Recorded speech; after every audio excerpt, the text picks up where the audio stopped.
Friends, welcome on my YouTube channel civil tips. हमने strength of material की जो MCQ series चालू की है उसमें आज हम तीसरा लेक्चर देख रहे हैं। मैंने पहला दूसरा लेक्चर डिस्कस कर दिया है और वीडियो को अपलोड कर दिया है। अगर वीडियो आपने नहीं देखा है तो वीडियो जरूर देखिए। अगर आप किसी भी एग्जाम की प्रिपरेशन कर रहे हो तो आपके लिए बहुत ही हेल्पफुल है। मैं आज तीसरा लेक्चर चालू कर रहा हूँ। हम स्ट्रेंथ ऑफ मटेरियल के ऑब्जेक्टिव क्वेश्चंस कर रहे हैं जो आपके किसी भी कॉम्पिटिशन एग्जाम में पूछे जा सकते हैं या पूछे गए हैं। चलिए शुरू करते हैं इस वीडियो को। मैं ये बता दूं कि वीडियो को अगर आपने लाइक नहीं किया तो वीडियो को लाइक कीजिए, आपको बहुत ही हेल्पफुल करेगी ये वीडियो। और चैनल को सब्सक्राइब ना करना भूलिए, बेल आइकन को प्रेस करिए, आपको अपडेट भी मिलती रहेगी हमारे चैनल की। और हम नए नए वीडियो अपलोड कर रहे हैं आपके लिए। अगर आपको कोई भी टॉपिक में प्रॉब्लम लग रही है तो आप कोई भी टॉपिक हमारे कमेंट बॉक्स में लिख सकते हैं, हम आपका वीडियो बना देंगे उस पर। चलिए शुरू करते हैं इस वीडियो को। पहला क्वेश्चन आप देखेंगे, the value of stress induced in a body when it is suddenly loaded is dash times the stress induced when the same load is gradually applied equal to 0, 1/2, twice, 6 time. ISRO 2013 में question पूछा गया question है। अगर आपको formula पता है कि gradually loading में क्या फॉर्मूला रहता है और सडन लोडिंग अप्लाई करें तो क्या फॉर्मूला रहता है, मैं आपको बता देता हूँ कि अगर ग्रेजुअली लोडिंग अप्लाई करेंगे तो sigma equals to P by A formula रहेगा। सिग्मा यहाँ पे क्या है, स्ट्रेस है। और अगर मैं सडन लोड अप्लाई करूँ, सिग्मा ए सडन लोड, तो उसमें जो स्ट्रेसेस होगी 2p/a हो जाएगी। मतलब जो वैल्यू है इससे आने वाली वो वैल्यू इसमें यहाँ पे ट्वाइस टाइम हो जाएगी, मतलब 2 टाइम्स हो जाएगी। तो इसके आंसर आप देखेंगे, इसमें जो सी आंसर दे रखा है ट्वाइस, तो इसका आंसर जो है वो सी है। नेक्स्ट क्वेश्चन, यूनिट का क्वेश्चन पूछा हुआ है कि the unit for modulus of resilience is A joule, B joules per mm, C joules per mm², D joules per metre cube. अगर आपको पता है कि मॉड्यूलस और रेजिलेंस, सबसे पहले क्या होता है मॉड्यूलस और रेजिलेंस क्या होता है, strain energy per unit volume. Strain energy जो होती है वो एनर्जी किस में देखेंगे आप, जूल में, और पर वॉल्यूम किस में, मीटर क्यूब में। तो डायरेक्टली से अगर आपको फॉर्मूला पता है तो आप देखेंगे उसका यूनिट जो है वो डी आ जाएगा, joules per mm cube. Next question हम देखेंगे, according to the Tresca's yield locus is an rectangle, circle, hexagonal, D ellipse. HPSC 2014 में आया हुआ क्वेश्चन है, तो इसका आंसर जो है वो लोकस सी होगा, hexagonal. According to the Tresca theory जो वो मैक्सिमम स्ट्रेस थ्योरी है और उसका जो लोकस होगा वो हेक्सागोनल टाइप का होगा। इसमें क्वेश्चन है, नेक्स्ट क्वेश्चन देखेंगे आप। For a simply supported beam, if the original depth and width are double the deflection at the center। एक सिंपली सपोर्टेड बीम दे रखी है, उसमें बोला है कि अगर मैं डेप्थ और विड्थ को डबल कर दूं तो डिफ्लेक्शन में क्या चेंजेस होंगे। तो फॉर्मूले से हम देखेंगे कि जो सिंपली सपोर्टेड बीम होती है कुछ इस प्रकार से होती है। सेंटर में लोड लगा दूं मैं तो इसका जो फॉर्मूला होगा डिफ्लेक्शन का, WL3/48 EI, ये फॉर्मूला होता है। आप देखेंगे कि जो क्रॉस सेक्शन डायमेंशन होता है उस पर ओनली जो आई होता है वो डिपेंड करता है क्रॉस सेक्शन डायमेंशन पे। और इस टर्म को अगर मैं कांस्टेंट मानूं तो आप देखेंगे इसका जो फॉर्मूला बन जाएगा वो करीब करीब डेल्टा इन्वर्सली प्रोपोर्शनल टू आई मतलब मोमेंट ऑफ इनर्शिया, और आई का जो फॉर्मूला होता है BD³/12। तो इस फॉर्मूले में अगर वैल्यू रखूँ मैं आई की जगह तो आप देखेंगे I equals to 2B 2D³/12। इसको आप सॉल्व करेंगे तो ये करीब करीब I equals to 16 टाइम हो जाएगा, BD³/12। मतलब जो I है वो पहले के I से 16 टाइम हो जाएगा। तो आप अगर इस फॉर्मूले में देखेंगे कि अगर ये जो है वो 16 टाइम बढ़ रहा है तो जो डिफ्लेक्शन जो होगा वो 16 टाइम क्या हो जाएगा, कम हो जाएगा। तो इसका आंसर जो होगा वो 1/16 मीन्स 0.0625 के करीब आएगा, मतलब 6.25 आ जाएगा इसका answer, decrease to 6.25%। RPSC ACF 2011 में और DDA जूनियर इंजीनियर 2018 में आया वो क्वेश्चन है। इंपॉर्टेंट क्वेश्चन है, मैं इसमें सारे इंपॉर्टेंट क्वेश्चन ही डिस्कस करा रहा हूँ जो किसी भी एग्जाम में पूछे गए या पूछे जाने की संभावना है, इसलिए वीडियो को ध्यान से देखना है। अगर आपने पीछे वाले वीडियो भी नहीं देखे हुए तो जरूर देखिएगा वीडियो को। नेक्स्ट क्वेश्चन हम देखेंगे, ratio of hoop strain to longitudinal strain in a thin wall cylinder is 2m-1/m-1, m-1/m-2, 2m-1/m-2, none of above. अगर आपको इसका जो रेशियो का फॉर्मूला पता है तो आप इसको इजीली कर सकते हैं। इसका जो आंसर जो है वो सी है। अब वो सी किस प्रकार से आया तो मैं आपको बता दूँ, साइड में आप देखेंगे जो हूप स्ट्रेस और लॉन्जिट्यूडिनल स्ट्रेस का स्ट्रेंथ का रेशियो जो होता है वो होता है 2 - म्यू अपॉन 1 - 2 म्यू। म्यू जो यहाँ पर है वो पॉइजन रेशियो है, ये जो है वो पॉइजन रेशियो है। और आपको पता है कि म्यू इक्वल्स टू 1/m भी रख सकते हैं हम, म्यू इक्वल टू 1/m, दोनों इक्वल होते हैं। तो अगर इस फॉर्मूले में मैं अगर म्यू की जगह 1/m रखूँगा तो ये आंसर जो है इसका वो सी आ जाएगा, 2m - 1 upon m - 2। Next question हम देखेंगे, फॉर्मूला पूछा हुआ इसमें simple, if P is the internal pressure in a thin cylinder of diameter d, thickness t, the developed hoop stresses is A PD/4t, B PD/t, C PD/2t, D 2PD/t। Directly formula पूछा है कि hoop stress का formula कौन सा होता है। अगर आपको पता नहीं है तो मैं आपको बता दूं कि हूप स्ट्रेस का फॉर्मूला जो होगा PD/2t हो जाएगा, और लॉन्जिट्यूडिनल स्ट्रेस का फॉर्मूला जो होता है वो PD/4t होता है। इसलिए इसका आंसर जो है वो PD/2t है। नेक्स्ट क्वेश्चन पूछा हुआ है कि जो हूप स्ट्रेसेस होती है, hoop stresses is a circumference tensile stress, compressive stress, radial stress और लॉन्जिट्यूडिनल स्ट्रेस। पीएचडी राजस्थान में आया वो क्वेश्चन है। अगर आप डायग्राम द्वारा समझेंगे मैं आपको बताता हूँ। जैसे कि ये सिलेंड्रिकल शेप का एक सैंपल दे रखा है, इसमें जो लॉन्जिट्यूडिनल स्ट्रेस होगी वो कुछ इस प्रकार से होगी, लेकिन जो हूप स्ट्रेसेस होगी वो कैसी होगी, हूप स्ट्रेसेस जो होगी वो सर्कमफेरेंशियल में लगेगी ऐसी। हमेशा इनको सर्कमफेरेंशियल स्ट्रेस बोलेंगे, और इनका जो नेचर होगा वो टेंसाइल नेचर होगा। मीन्स इसका जो आंसर जो होगा वो हो जाएगा A circumferential tensile stress.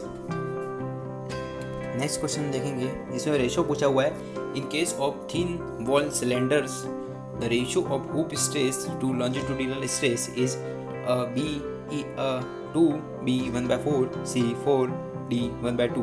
PhD Rajasthan में और आरपीएससी वाइस प्रिंसिपल आईटीआई के एग्जाम में पूछा हुआ 2016 के अंदर क्वेश्चन। डायरेक्टली फॉर्मूला अगर आपको पता है तो आप डायरेक्टली रेशियो निकाल सकते हैं। मैं आपको बताना चाहूँगा कि जो हूप स्ट्रेसेस का फॉर्मूला जो होता है, हूप स्ट्रेसेस का फॉर्मूला क्या होता है, PD/2t। अभी पीछे क्वेश्चन आया था उसमें भी बताया था मैंने। और लॉन्जिट्यूडिनल स्ट्रेसेस जो होती है वो PD/4t होती है।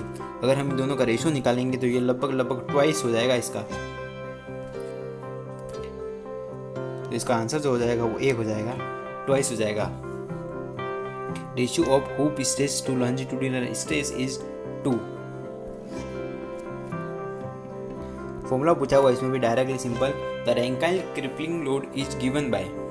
4 ऑप्शन दे रखे हैं कि जो रैंकाइल जो क्रिपलिंग लोड जो होता है वो इनमें से कौन सा फॉर्मूला है उसका। तो अगर आप इस फॉर्मूले को निकालने की कोशिश करेंगे तो मैं आपको बताना चाहूँगा कि इसका जो फॉर्मूला होता है 1 Rankine crippling load equals to 1/P of buckling load plus 1/P of crushing load. अगर हम इस टर्म को सॉल्व करेंगे तो इस टर्म से फॉर्मूला जो अपने पास आएगा वो आएगा ए। डायरेक्टली फॉर्मूला एग्जाम में पूछा जाएगा, आपको कुछ नहीं देखना, डायरेक्टली फॉर्मूला पढ़ना है। सिंपल क्वेश्चन आते हैं जूनियर इंजीनियर के एग्जाम में। अगर एसएससी की बात करें, राजस्थान में जूनियर इंजीनियर की बात करें, फॉर्मूला बेस्ड क्वेश्चन होते हैं डायरेक्टली। नेक्स्ट क्वेश्चन हम देखेंगे, in short column failures occur by. एक जो शॉर्ट कॉलम है उसमें फेलियर किस प्रकार से होगा। पहला pure buckling, B combine of bending and direct compression, C direct compression only and D none of above। तो आपको समझना पड़ेगा कि शॉर्ट कॉलम और लॉन्ग कॉलम 2 टाइप्स के कॉलम होते हैं, और जो शॉर्ट कॉलम जो होता है वो बकलिंग में फेल नहीं होता, वो हमेशा कंप्रेशन में फेल होगा। तो इसका आंसर जो होगा वो सी हो जाएगा। अगर इसमें पूछा होता कि लॉन्ग कॉलम किस में फेल होगा तो long column will be fail in pure buckling. Next question हम देखेंगे,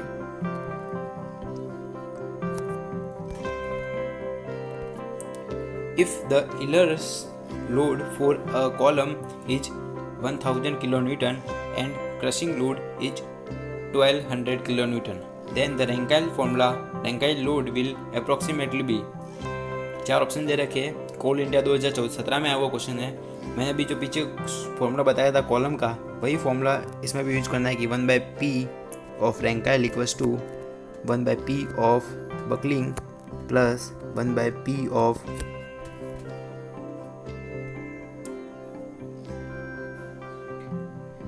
क्रशिंग। तो इसमें दोनों की वैल्यू दे रखी है, आपको वैल्यू दे रखी है एलर्स लोड और Euler's load for a column is 1000 kilo newton and crushing load दे रखा है। तो क्रशिंग लोड दे रखा है आपको 1200 किलोमीटर 1200 किलो न्यूटन, और आपको बकलिंग लोड वही रैंकाइन लोड होता है वो दे रखा है 1000 किलो न्यूटन। और अगर आपको पूछा है कि रैंकाइन लोड निकालो तो ये आप डायरेक्टली इस फॉर्मूले में वैल्यू रखोगे 1 by Rankine load equals to 1 by 100 plus 1 by 1200। इसको आप सॉल्व करेंगे तो इसका आंसर जो होगा, इसका आंसर जो लगभग हो जाएगा वो 900 के आसपास इसका आंसर आएगा। आप सॉल्व करेंगे तो इसका आंसर जो होगा वो सी हो जाएगा। कोल इंडिया 2017 में वो क्वेश्चन है, इंपॉर्टेंट क्वेश्चन है। ऐसे क्वेश्चन एग्जाम में पूछे जाते हैं डायरेक्ट। अगर आपका कोई भी कंपटीशन एग्जाम में, जैसे जूनियर इंजीनियर में, तो ऐसे क्वेश्चन आते ही आते हैं। नेक्स्ट क्वेश्चन हम देखेंगे कि compression member are generally called. इसमें जो 4 ऑप्शन दे रखे हैं उसमें से जो कंप्रेशन मेंबर है वो कौन सा इसमें बताना है। पंजाब जूनियर इंजीनियर 2014 में वो क्वेश्चन है। फर्स्ट क्वेश्चन दे रखा है स्ट्रट, बी दे रखा है टाई, सी दे रखा है पर्लिंग और डी दे रखा है नॉन ऑफ अबव। तो आपको पता है कि पर्लिंग और टाई जो होते हैं वो हमेशा टेंसाइल और बेंडिंग के केस में होते हैं, और इसका आंसर जो होगा वो ए हो जाएगा स्ट्रट। स्ट्रट हमेशा कंप्रेशन मेंबर होता है, इट मे बी वर्टिकल और इंक्लाइन। नेक्स्ट क्वेश्चन हम देखेंगे the deformation of a spring produced by a unit load. Deformation of a spring produced by a unit load is called A stiffness, B flexibility, C unit strength, D influence coefficient. ISRO 2015 में आया वो question है। इसका जो answer जो होगा वो flexibility होगा। Flexibility is the deformation of a spring produced by a unit load. Next question हम देखेंगे radius of curvature of a stress beam and modulus of elasticity. A are directly proportional, B are inversely proportional, C are inversely related, D have unpredictable relation. इसका जो अगर formula आपको bending का formula पता है, अगर रिलेशन जो है वो F stress upon Y equals to M upon I equals to E upon R, ये जो फॉर्मूला होता है, इस फॉर्मूले से दोनों क्वेश्चन बन जाएंगे। फर्स्ट क्वेश्चन में पूछा है कि रेडियस ऑफ कर्वेचर, इसमें जो है वो रेडियस ऑफ कर्वेचर ये R है, जिससे R से डिनोट कर रखा है। Radius of curvature of a stress beam and modulus of elasticity. तो अगर आप इन दोनों में देखेंगे तो जो मॉड्यूलस ऑफ इलास्टिसिटी होती है वो रेडियस ऑफ कर्वेचर के डायरेक्टली प्रोपोर्शनल होती है। इसका जो आंसर जो हो जाएगा वो ए हो जाएगा, डायरेक्टली प्रोपोर्शनल। और नेक्स्ट क्वेश्चन पूछा है कि stresses in a beam and the section modulus A are directly proportional, B are inversely proportional, C are inversely related, D have unpredictable relation। अब इस टर्म को अगर सॉल्व करेंगे तो इसका आंसर आ जाएगा। देखेंगे किस प्रकार से आएगा। Stresses F equal to M I upon Y, और ये I अपॉन Y ही क्या है, सेक्शन मॉड्यूलस। तो आप देखेंगे कि जो स्ट्रेसेस होती है वो सेक्शन मॉड्यूलस की क्या होती है, इन्वर्सली प्रोपोर्शनल होती है। मतलब इसका आंसर जो है वो B है।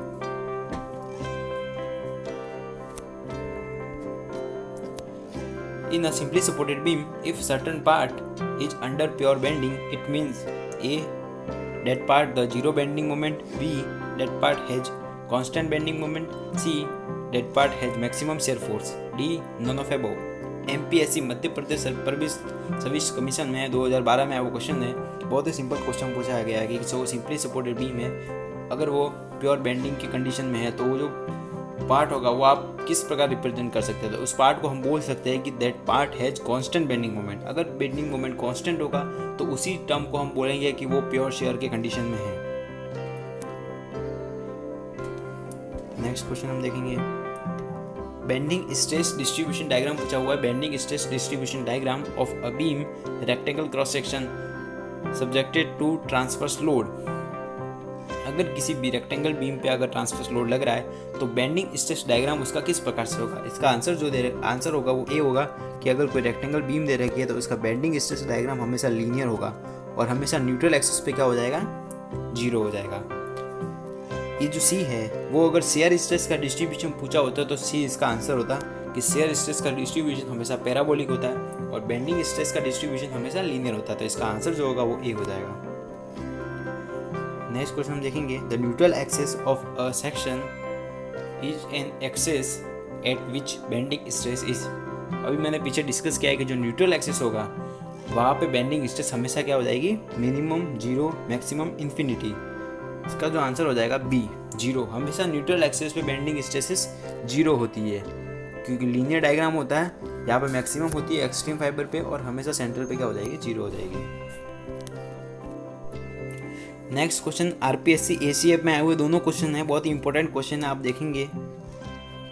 ए portion of a beam between two section is said to be in pure bending when there is a constant bending moment and zero shear force, B constant shear force and zero bending moment, C constant bending moment and constant shear force, D none of above। इसका जो answer है मैंने अभी पीछे भी discuss किया था कि जो प्योर बेंडिंग की कंडीशन है वो किस प्रकार से हम बताएंगे। अगर प्योर बेंडिंग की कंडीशन मतलब बेंडिंग मोमेंट हमेशा कांस्टेंट है और बेंडिंग मोमेंट हमेशा कांस्टेंट है, मीन्स शेयर फोर्स वहाँ पे क्या हो जाएगी, जीरो हो जाएगी। तो इसका आंसर जो होगा वो ए होगा। नेक्स्ट क्वेश्चन हम देखेंगे, the middle third rule in the stability analysis of retaining wall insert the condition of no, A overturning, B tension, C compression, D crushing. इसका जो आंसर होगा, अगर आपको पढ़ा होगा कि मिडल थर्ड रूल जो है वहाँ पे हमेशा टेंशन नहीं आता, हमेशा कंप्रेशन आएगा। तो कंडीशन नो टेंशन कंडीशन की होगी। नेक्स्ट क्वेश्चन हम देखेंगे, शायद ये लास्ट क्वेश्चन है, बहुत इंपॉर्टेंट क्वेश्चन है। इससे अगर फॉर्मूले बेस भी क्वेश्चन आते हैं और डायरेक्टली फॉर्मूले के क्वेश्चन भी पूछे जाते हैं और फॉर्मूले में न्यूमेरिकल वैल्यू दे के भी क्वेश्चन पूछे जा सकते हैं। तो maximum shear stress in a B body subjected to particular stress sigma x sigma y and shear stress tau x y is equal to, चार ऑप्शन दे रखे, इसमें से फॉर्मूला कौन सा होगा मैक्सिमम शेयर स्ट्रेसेस का।